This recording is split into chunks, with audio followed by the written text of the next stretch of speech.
light, and on the thin moon night, all you can see is her silhouette and whatnot.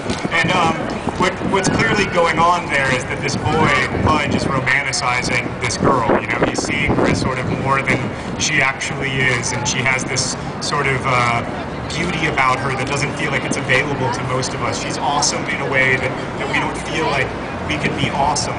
If you've read the book, then you know that because of the plot of the story, that lie never really gets exposed in Looking for Alaska.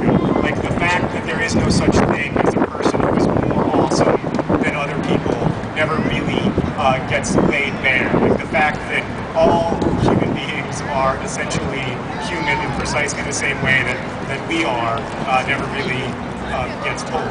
So that troubled me, and not that I'm not proud of the book or that I would write it any differently, because I wouldn't, but that fact troubled me anyway, because the truth is that we are all people. There is no such thing as a person who is sort of an idea and not a person. People aren't ideas.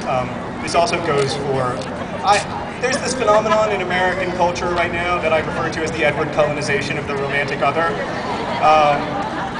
And if you know, we're not going to fight about whether or not Twilight is good, because I like it, and I know that some of you don't, but I don't want you to spit on me, or like, and I know that sometimes, like, if you say bad things about Edward, people will punch you in the gut, and I don't want to get punched, but I do want to say this, Edward Cullen isn't possible. Like, he may be awesome, but he's not possible, and not only because he's 107 years old, or because he's a vampire, or because he doesn't have to pee, but like, or because he sparkles in the sunshine. Like, Edward Cullen represents what we wish, what you girls who want to be with boys wish boys were.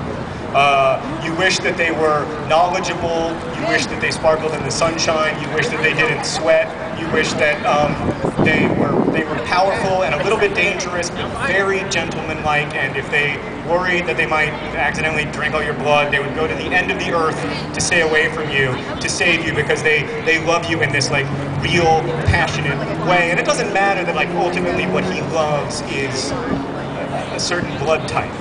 What matters is that he loves her in this way that feels real, and he seems more awesome than the rest of us can be. Well, I'm here to tell you that I don't believe that certain people can be more awesome than you, and that as dangerous as it is to imagine other people as less than human, which we have all done, like we have all dismissed others as preppy, or as jocks, or as nerds, or as fat, or skinny, or stupid, or whatever it is, as easy as it is to imagine people with those simple, straightforward stereotypes, which we would never imagine ourselves that way, right? Like I don't wake up every morning and think to myself like, I am a good guy. But I also don't wake up every morning and think to myself like, I am evil. Because I'm too complex for that, right? Like I'm too busy sort of marveling at my own multifacetedness. Thank you. The other day I was trying to say insidious and I kept saying insidious. You should not give speeches where you are using words that you do not know how to pronounce. As dangerous as it is to imagine someone as less than human, I think it is equally dangerous to imagine other people as more than human. And that's precisely what Pudge does, and everyone does with Alaska in the novel Looking for Alaska. But I wanted to go back to that theme because I wanted to stab a heart in the lie. And at one point in Paper Towns is a book about a girl named Margot Roth Spiegelman. And as many of you know, because you've heard me talk about it before, Spiegelman is a German word that means mirror maker. And when the people, Margot is like the most awesome thing that ever happened to Orlando. And when people look at Margot, they don't see Margot. What they see is some reflection of themselves. They see some funhouse mirror version of themselves. Like what they see when they look at Margot says almost nothing about Margot throughout the whole novel until the very end. It only says things about them. That's why the book has two different covers. Someone will have a yellow cover which they will hold up.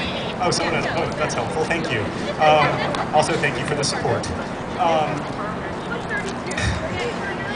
I didn't think that people would do that when I came up with the idea. It wasn't like some nakedly capitalistic concept. And in fact, my publisher still doesn't like the idea because it's hard to explain to them the idea that like awesome has value. and then like when something is expensive, the cost of it can be outweighed by its awesome, but they don't have that calculus.